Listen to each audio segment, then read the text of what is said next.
So the student loan debt crisis, quote unquote, that we've all been led to believe is going to destroy America, is going to destroy the livelihoods of so many people, is actually kind of fake.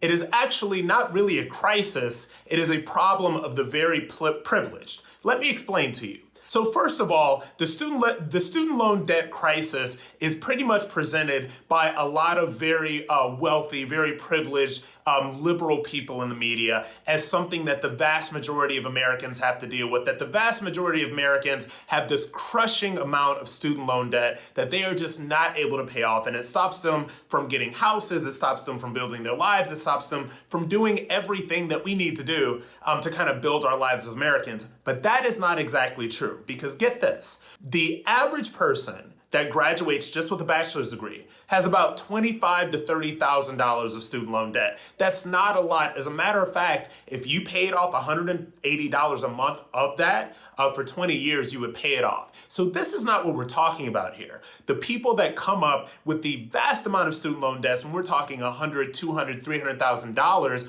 are people that have decided to go get advanced degrees. They've decided to go get doctorates. They've decided to go to law school. They have decided to become medical doctors. They have decided to do all of these things, which, by the way, enables them to make a lot more money over the long run. So when we're talking about these people that are in these high amounts of student loan debt, we are talking about very wealthy, very educated liberals. And the conversation is supposed to be now the American taxpayer, who, by the way, generally only roughly 25 to 30% of Americans over 25 have completed a bachelor's degree, right? So we're talking about 25 to 30% of the population, but yet 100% of the American taxpayers are supposed to somehow bail these people out. I think that it is a ridiculous argument. It's not something that's based in reality. And as a matter of fact, if you really want to break it down, this is a very elitist argument that is made from some very elite people.